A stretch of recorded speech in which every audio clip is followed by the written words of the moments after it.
Assalamualaikum warahmatullahi wabarakatuh. Alhamdulillah allazi an'ama alaina bi ni'mati imani wal islam. Asyhadu an la ilaha illallah wahdahu la syarika la wa asyhadu anna Muhammadan abduhu wa rasuluhu la nabiyya ba'da.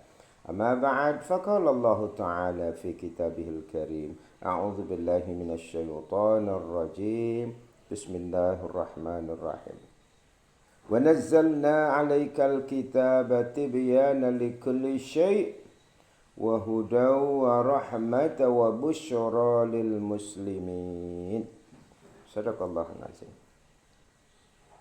Dan kami telah turunkan kepada engkau kitab Al-Quran untuk menjelaskan seluruh persoalan dan petunjuk hidup, rahmat kasih sayang Allah, dan berita gembira bagi orang Islam yang menyerahkan diri. Lanjutan kajian kita episode 41 yang lalu masih seputar kebakaran Los Angeles, tepatnya di negara bagian California. Apakah sebuah musibah atau azab? Pada episode 1 atau part 1 dinyatakan pada kajian akhir tentang faktor-faktor turunnya musibah dari Allah. Memang konsep musibah dalam perspektif Quran bisa sesuatu yang menimpa dalam konotasi yang positif. Misalnya seperti surah An-Nisa 79 kemarin Allah katakan ma asabaka min hasanatim faminallah, dan apapun yang menimpa engkau berupa kebaikan itu datangnya dari Allah. Ya. Wa ma asabaka min sayyi'atin famin nafsik, dan apapun yang menimpa berupa keburukan yang mengakibatkan penderitaan, kesengsaraan, itu datangnya dari dirimu sendiri, nafsumu. Nah, musibah bisa mengandung makna sebuah ujian untuk menguatkan keimanan. Seperti kehilangan seseorang, kehilangan sesuatu yang berharga. Itu sama-sama kita pahami di Al-Baqarah 156. Ya, wadzina idza asabathum musibah qalu inna lillahi wa inna ilaihi raji'un. Dan orang-orang yang jika ditimpa musibah, kemalangan, mereka berkata, sungguh kami milik Allah, dan kami sesungguhnya pasti akan kembali kepadanya.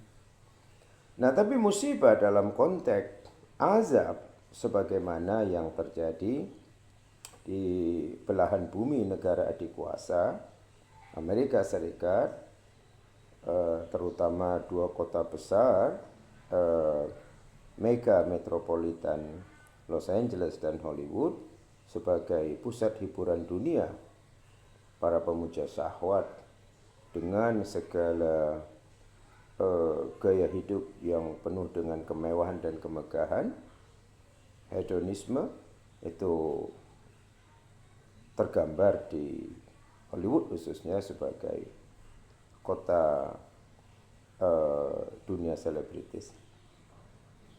Bahwa surah Al-Qasas ayat 59 kembali menguatkan faktor musibah itu adalah akibat kejoliman sekelompok warga penduduknya.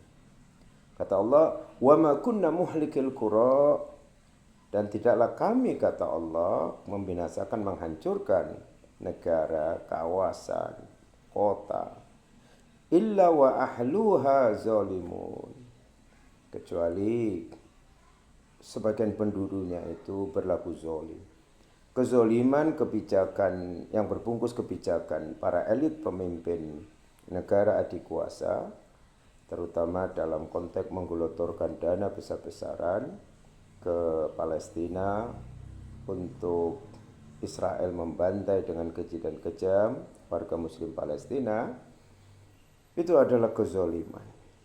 Ya. Namun ada kezoliman yang lebih inti seperti di surah Luqman ayat 13. Kata Allah, ketika Luqman berkata kepada anaknya untuk mendidik, "Ya bunayya, la tusyrik billah." Hai anakku, jangan engkau persekutukan Allah. Inna syirka la zulmun azim. Sesungguhnya syirik, menduakan Allah selain Allah Subhanahu wa taala, adalah kezoliman yang besar. Nah, jadi apalagi sebelum terjadinya peristiwa kebakaran, satu hari sebelum terjadinya murka Allah kepada kota besar, itu ada pernyataan yang keji untuk mengirimkan neraka ke negeri Palestina dari seorang elit politik nomor 1 di negara dikuasa. Ada survei tentang kesuksesan itu menempatkan peran Allah, peran Tuhan di situ nol dibandingkan dengan peran yang lain. Ini kezoliman yang maha dahsyat. Akhirnya musibah dalam bentuk azab itu Allah kirimkan sebagaimana Allah gambarkan dalam surah Al-Hajj 57. Wallazina kafaru wa kazzabu biayatina faulaika lahum azabum muhin. Dan orang-orang yang kafir dan mendustakan ayat-ayat kami, maka bagi mereka akan mendapatkan azab yang hina. Amerika telah dihinakan Allah di tengah kecanggihan teknologinya.